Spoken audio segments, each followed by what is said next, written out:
To be honest, hindi siya mukhang premium. Kung nakita siya, sabi ko, woo! Very thick!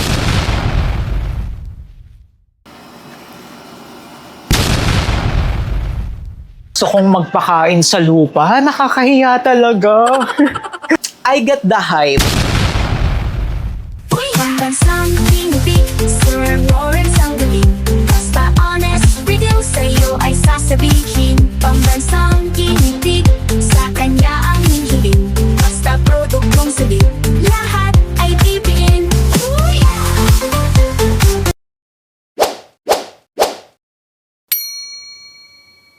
Hi mga kamukha, tayo po'y nagbabalik. Ako po si Sir Lawrence, ang inyong babasang human guinea pig. Heart!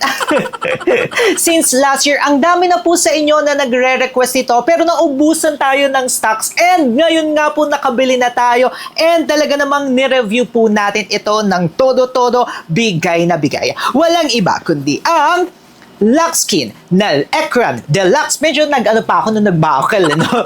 Ecran Deluxe Silicone Sunscreen Gel! Eto po siya ba, kamukha. Siyempre, ang number one standard nga po natin dito sa ating channel. Hindi po tayo nagre-review na hindi FDA registered, FDA notified, or tinatawag nyo po na FDA approved. At ito nga pong Ecran na sunscreen ay FDA notified dito sa Pilipinas. At least kahit papaano nakapagpasa sila ng notification sa FDA. Charing. Okay, let's go first with the box itself. Box itself. To be honest mga kamukha, with the price na nasa 500, 600, yung iba nga nasa 700 pesos, by the way, maglalagay po tayo ng legit shop. Andyan po yan na hindi po kayo mapepeke kasi may mga peke na po na ekran, yung iba nga letter K pa, diba? Maglalagay po tayo dyan, diretso check out na po yan. May mga vouchers pa po tayo from Shopee and also from YouTube. Dito nga po sa box niya, to be honest, hindi siya mukhang premium. Mahal yung price niya, pero hindi nakaka-premium yung box. Very overwhelming for me na sana ma-improve nila. Ang daming nakalagay, ang daming gustong patunayan, pero ang hirap. Ayan. Sa akin lang po yun na medyo ang dami talaga. Sobrang dami niyang nakalagay. O kulang na lang dito isa pa. Pero syempre, hindi naman po niyan ma-affect yung performance itself. Pero pagdating naman po dito, ayan, maganda naman po yung pinaka-packaging itself. And also gusto ko na naka-emboss, ayan, yung manufacturing date niya. Ayan, naka-emboss po yan. While pinag-uusapan nga rin po natin tong si Ecran, ay gagawin na nga po natin ang ating face. Katulad ng lagi ko nga rin pong sinasabi sa inyo, dapat yung sunscreen na mag-a-adjust sa ating skincare routine at hindi tayo mag-a-adjust doon sa sunscreen ha. So kung ano po yung inyong skincare routine, yun ang susundan nyo. Una po sa lahat, nag-cleanse po ako ng face every morning and then after that, nag-a-apply po ako ng hypochlorous acid. Tapos ang kagandahan nito, may tea tree na nga rin po siya para hindi po ako mag-breakout. Ayan. Habang pinag-uusapan natin, I'm sure marami sa inyo ang magsasabi na, Sir Lawrence, SPF 30, parang ang baba niyan. Actually, yung SPF 30, okay na siya mga kamukha, no? Yan yung standard natin. Lalo na kung maintenance nyo lamang, nasa loob kayo ng bahay, o lalabas kayo ng bahay, may mga errands kayo, okay na nga po yung SPF 30. Pero of course, kapag may mga pinapagawa tayo na sa ating mga dermatologists, or talagang gusto nyo sa pinaka-arawan kayo, magtatagal kayo dyan, better nga po yung mas mataas, at least SPF 50. Ito po, SPF 30+, PA++++, broad spectrum na nga po ito, lumalaban sa mga UVA and UVB. Yung UVA nga po, tandaan yung letter A para sa aging, kaloob-looban ng ating skin, and then yung letter B naman po, yung UVB is para ating, para hindi nga po tayo mas sunburn. Papakita ko na siya sa inyo agad mga kamukha. Ito po yung kanyang consistency. Pagdating sa consistency niya, medyo nagulat ako nung una kong nakita siya. Sabi ko, woo! Very thick yung kanyang consistency. As in, thick na thick talaga siya. O kahit ganun nyo, di ba sa iba, runny? Tapos ito parang mousse type siya. Sa lahat ng mga na-try ko, ito yung pinakakaiba nga na consistency niya. Pero once na i-blend nyo nga po siya, nung una medyo natakot ako kasi parang feeling ko, hala, magiging oily to. Pero as time goes by, nararamdaman ko na, oh, silicone talaga siya. If familiar kayo sa primer, parang ganun yung nangyayari sa kanya. Then, sa mga sensitive po ang kanilang scent or pang-amoy, may scent po siya. Pero yung scent niya para sa akin, very subtle lang. Ang lakas makaamoy na clean, soap, amoy siyang sabon, amoy siyang sophisticated. Lagay na nga rin po ako sa aking lips nitong favorite ko na Maybelline Glaze Pink Drip. Ayan, favorite na favorite nga rin po natin ito. If familiar nga po kayo sa Dior Addict, ito po ang kanyang dupe. Ayan o. Actually, mas maganda pa nga ito sa Dior Addict. Then next po is nag-a-apply po ako every morning ng azelaic acid at ang akin pong ina-apply ay itong Revox. Alam nyo kapag meron kayong mahanap nito, kunin nyo na sa Watsons kasi wala talaga siya. Pahirap pang makahanap nito, nag-hoard na ako nito kasi bihira po talaga. And ang azelaic acid, maganda talaga po siya sa ating skin. Nakaka-glass skin po siya mga kamuka. Ayan po ang aking ina-apply. After po niya, nagmo-moisturizer po ako. Pero ito po yung na-review ko na ilalabas nga rin po natin sa ating channel. Medyo hindi ko siya ganun nagustuhan. Pero okay yung formulation niya pero hindi ko lang siya nagustuhan. So babalik ako dito sa mga favorite natin. Ang gagamitin ko nga po is itong sa Rosken. Ayan po siya na probiotic na ating moisturizer. Again ha, dapat yung sunscreen ang mag-a-adjust sa atin at hindi tayo mag-a-adjust kasi yung iba sasabihin na, hala, wag kang gumamit ng moisturizer kasi maglilibag yan. Eh di hindi okay yung ano sa inyo, yung sunscreen. Kasi ba't ikaw ang mag-a-adjust, di ba? Kailangan yung sunscreen ang mag-a-adjust sa atin. Kasi ito na nga po yung skincare routine natin, dapat hindi tayo ang mag-a-adjust. So kung makikita nyo nga po, very, very, very glowing na ang ating skin. And now, let's apply nga po itong si Ecran. Claim nga po nila na non-comedogenic po sila and sa ilang linggo ko siyang ginamit ha. Yes, hindi siya nakaka-pimple. Actually, mas pinimple ako doon sa isa nating ginamit na mapapanood nyo eh. By the way, papakita ko sa inyo yung kanyang nozzle. Natatakot ako nung una sa nozzle niya oh. Para siyang nakakatakot kasi ang laki, hindi siya yung usual. Pero alam nyo, kasi nga thick yung consistency ng kanilang product, mas madali po siya na makontrol. Hindi siya mahirap makontrol. Ayan, papakita ko siya sa inyo. Ganyan po siya. Para siyang mousse na cream na very thick ang kanyang consistency. Ipakita ko nga po siya sa inyo. Napakadali niyang i-glide. Yun yung una kong napansin sa kanya. Ayan o. Kahit hindi ka tumingin sa salamin mo, kayang-kaya mo kung nagmamadali ka. Ang dali niya na i-glide sa face at alam mo na hindi magwa-white cast or hindi walang mga streak mga streak kasi di ba marami sa mga sunscreen yung ganon, yung may streak, and then to think na nilayer ko nga po siya with other products, ang ganda niya pa rin walang paglilibag. And mas na-emphasize niya actually yung pagkakintab ng aking skin. Alam niyo, ang kagandahan niya, since silicone nga rin po siya, nakaka-blur din siya ng pores.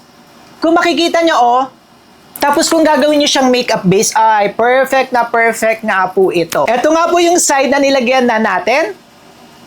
Tapos ito yung side na wala pa. Kung makikita niyo, wala siyang white cast. And ang gaang-gaang niya sa skin, very, very, very lightweight. Now, i-apply na nga rin po natin siya sa kabilang side nga po ng ating skin. Or kabilang side ng face. Bakit skin ang nasabi ko? O, di ba? Pero kung makikita nyo, di ba, habang nagkukwentuhan kayo, kunyari, nagchichismisan ka ng kaibigan mo, ng iyong friend, nasa school ka. O, di ba, at least nakakapag-sunscreen ka na, nakapag-chismisan ka pa. Ang bilis-bilis, ito yung literal na wala pang 30 seconds. I-apply mo na sa buong face.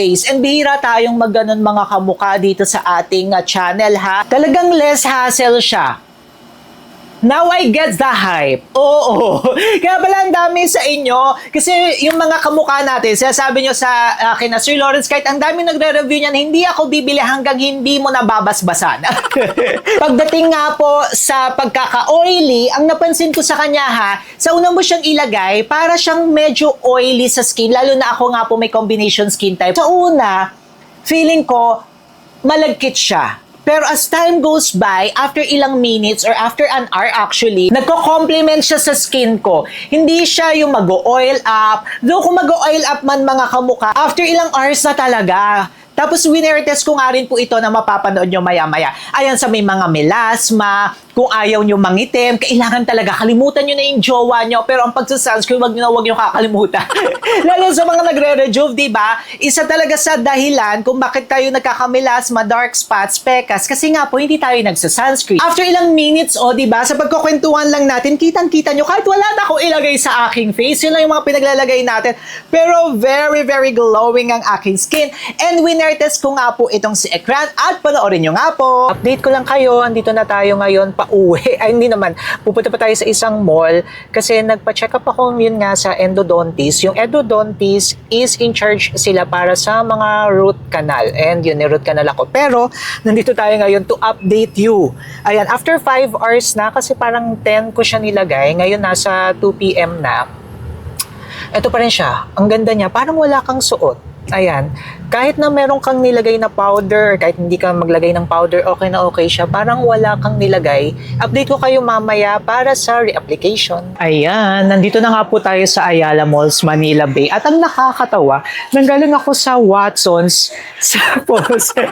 Kasi nag-hoard ako ng mga tolak-angin. Yung tolak-angin, ano siya, yung pang ubo-ubo. Tapos bumili pa ako ng pang strepsils, pang lalamunan. Kasi nga lagi kami nakakasakit. Kaya ang ginagawa namin, bumibili na talaga ako ng mga yun nga. Tapos may nakita akong tsaa. Sabi ko dun sa babae, magkano po yan? Sale daw. So parang nasa 39 pesos. Ngayon, bumili ako ng 3. Tapos sabi niya, oo sir, maraming bumibili ng mga lalaki niyan. Sabi ko, bakit parang mga lalaki? Akala ko talaga, kasi tabi-tabi siya. So may strepsils, may tolak-angin. Then ito nga, nung sinabi niya na ang daming bumibili lalaki, di bumili na ako. Then, parang na-realize ko lang, nandito na ako sa labas. Sabi ko nga, i-check ko nga to. Ito kasi siya, di ba? Parang kung titingnan mo, para talaga siyang pang-ubo, di ba?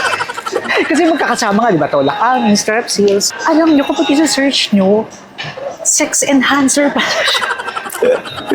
Nakakaya. Gusto kong bumalik tuloy kay na ate. Pasabihin dun sa Watson's na, hala, hindi ko po alam na sex enhancer to. Sinabi niyo pa na maraming lalaking bumibili. Nakakaya, Ayan, May, nakakahiya talaga, oh my God. Gusto kong magpakain sa lupa, nakakahiya talaga. Sa mga taga-Watson's dyan, sorry po hindi po sex enhancer yung gusto kong bilhin. Pang-ubo kasi yun. Medyo nabura pala yung iba kong clips, di ba mga kamukha?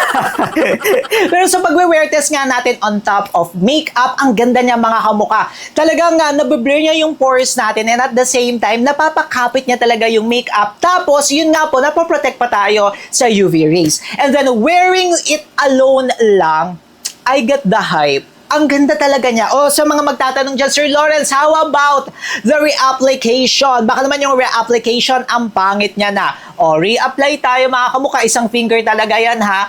Habang nagkukwentuhan tayo dito. So for me, para sa price niya, worth it siya. Isa ito sa mga magaganda natin na na-try na walang ibang etchos mga kamukha. Straightforward siya if you just like to have a sunscreen kasi nga, kunyari may mga actives na kayong inilalagay. Yan naman yung kagandahan niya, no? Kasi meron tayong mga sunscreen na 2-in-1 na, yun yung kahit hindi na kayo mag-actives pa. Pero katulad ko na nag-actives nga po ako. Minsan maganda yung nakafocus lang talaga sa sunscreen. If you are just looking for a sunscreen brand, eto siya, napakadali talaga. Tapos nakaka-blur ng pores, yun yung kagandahan niya. Dito naman tayo sa kabila, ilipat ko nga po ito. Ganyan lang siya, napakabilis niya. Wala siyang hirap talaga. Tapos if sunscreen lang SPF 30, tapos pwede kayo mag-reapply every 2 to 4 hours, okay nga po siya. Tapos if ito lang yung ilalagay nyo, ayan siya. Alam nyo na very honest tayo dito sa ating channel. Sinabihan ko nga po na, di ba, napaka-overwhelming ng box niya, di ba? Sasabihin natin yung mga dapat i-improve. And so far, I think pinapili naman sila niya ng manufacturer kasi I'm sure magtatanong kayo. Siguro yun na lang, option para magkaroon tayo ng SPF 50. Kasi ako minsan, kapag sa sobrang araw na nga po, mas gusto ko talaga ng SPF 50. So, sana magkaroon ng second variant, which is SPF 50. Pero yung SPF 30, okay na nga po yan, lalo na nasa loob ng bahay, and also kapag nagme-makeup tayo, under makeup, tapos yung makeup nyo, yung powder nyo, may SPF para nga rin po. Okay nga po yun. Diba, walang nakalagay sa face ko sa mga kalalakihan. Marami na pong nakalalaki na nanonood dito sa ating channel na gusto nyo nga lang po ng UV protection. Ito yung masasuggest ko sa inyo. Also sa mga babae, kung gusto nyo nga siyang gawing primer, okay ito. Kasi sa mga lalaki, ang napansin ko talaga, gusto yung parang less hassle, yung ganyan lang, then okay na sila. Ito yon. Parang naisip ko nga dito si Lux Organics na Aqua Sunscreen. Pero ito nga lang po, mas primer siya at mas nakaka-blur ng pores if i-compare ko doon kay Lux Organics. Yun po kasi yung ginagamit ko rin. Lalo pag nagmamadali ako, gusto ko ganyan lang. By the way, nakikita ko pala sa kanya na downside pag gabi. Kailangan nyo talaga siyang alisin mga kamukha. Though non-comedogenic naman po siya, hindi siya papasok sa mga pores natin. Pero kailangan nyo talaga na mag-wipes or kailangan nyo talaga na mag-cleanser para maalis nyo talaga. Huwag kayo matutulog na suot-suot nyo siya at may dirt sa ating face. Kasi yan po talaga, may tendency talaga yan na mag-break out tayo. Pero pero overall, it was a nice experience at maisasama ko to. Hindi ko ito maipamimigay sa akin to, and I think worth it yung pera na pinambili ko kasi this is not free mga kamukha. This is not a PR package. Binili ko po ito and worth it ang pera ko.